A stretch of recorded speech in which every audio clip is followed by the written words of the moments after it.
ഏറനാട് മണ്ഡലത്തിലെ LDF സ്ഥാനാർത്ഥി advocate Shafeer കീഴ്ശേരിയാണ് നമ്മോടൊപ്പം ചേരുന്നത്.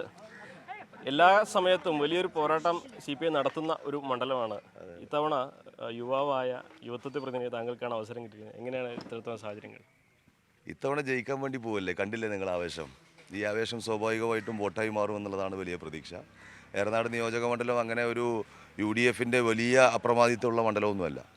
വോട്ട് പാറ്റേൺ പരിശോധിച്ചാൽ നമുക്ക് മനസ്സിലാവും. കഴിഞ്ഞ നിയമസഭാ പാർലമെൻറ്റ് തിരഞ്ഞെടുപ്പുകളുടെ വോട്ട് പാറ്റേൺ പരിശോധിച്ചാൽ സ്വാഭാവികമായിട്ടും നമുക്ക് കൃത്യമായൊരു വോട്ട് ബാങ്ക് ഉണ്ട് ഇവിടെ ഇടതുപക്ഷത്തിന്. ആ വോട്ടിനോട് കൂടെ നിലനിൽക്കുന്ന സംവിധാനങ്ങളോടുള്ള വിയോജിപ്പും നിലവിലെ ജനപ്രതിനിധിയോടുള്ള എതിർപ്പും എല്ലാം കൂടി ചേരുമ്പോൾ ഇടതുപക്ഷത്തിന് ജയിക്കാൻ കഴിയുന്നൊരു മണ്ഡലമായി ഏറനാട് മാറുകയാണ്. ഇടതുപക്ഷത്തിൻ്റെ ഒരു എക്സ്ഫാക്ടറായിട്ട് നിൽക്കുന്നത് എന്തായിരിക്കും എന്നാണ് കരുതുന്നത് ഈ തെരഞ്ഞെടുപ്പിൽ?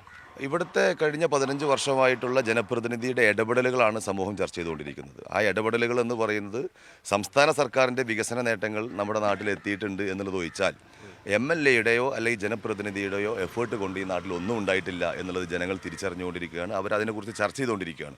അപ്പോൾ അങ്ങനെ നിരവധി പ്രശ്നങ്ങൾ, അരീക്കോട് താലൂക്ക് ആശുപത്രി, അരീക്കോടിലെ ഗ്രൗണ്ട്, ഊർങ്ങാട്ടിരി പഞ്ചായത്തിലെ ഹയർ സെക്കൻഡറി സ്കൂൾ, മണ്ഡലത്തിലൊരു സർക്കാർ കോളേജ് ഇല്ലാത്തത്, എടവണ്ണയിൽ പാതി വഴിയിൽ നിർത്തിവെച്ച ഹാച്ചറിയുടെ നിർമ്മാണം, അങ്ങനെ തുടങ്ങി നിരവധിയായ പ്രശ്നങ്ങളാണ്. ആ പ്രശ്നങ്ങളെ ഒന്നും അഡ്രസ്സ് ചെയ്യാൻ കഴിയാതെ വെറും റോഡും പാലവുമാണ് വികസനം എന്ന തരത്തിലേക്ക് കൊണ്ടുപോകുന്നതിനോട് ജനങ്ങൾക്ക് യോജിപ്പില്ല എന്ന് മാത്രമല്ല, അതിനോട് ശക്തമായ പ്രതിഷേധവുമുണ്ട്.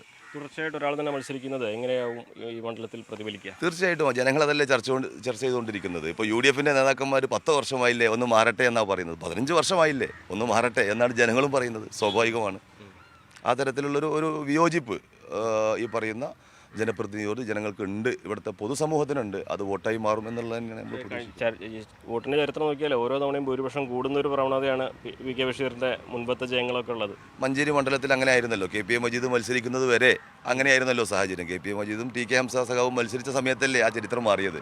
ചരിത്രങ്ങൾ, തെരഞ്ഞെടുപ്പ് രാഷ്ട്രീയത്തിൻ്റെ ചരിത്രങ്ങൾ വോട്ട് പെട്ടിയിലാകുന്നതോടുകൂടി മാറാനും മറിയാനും സാധ്യതയുണ്ട്.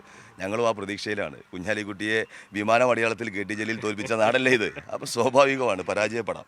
ചരിത്രങ്ങൾ തിരുത്താനുള്ളതാണെന്ന് പറയുമ്പോൾ ഏറനാട്ടിലെ തെരഞ്ഞെടുപ്പ് ചരിത്രം തിരുത്തുകയാണ് ഇത്തവണ ലക്ഷ്യമിടുന്നതെന്ന് കൂടി അദ്ദേഹം പറഞ്ഞു വെക്കുകയാണ്. അഖിൽ ഓട്ടുപാറയ്ക്കൊപ്പം CV അനുമോദ്, ന്യൂസ് 18.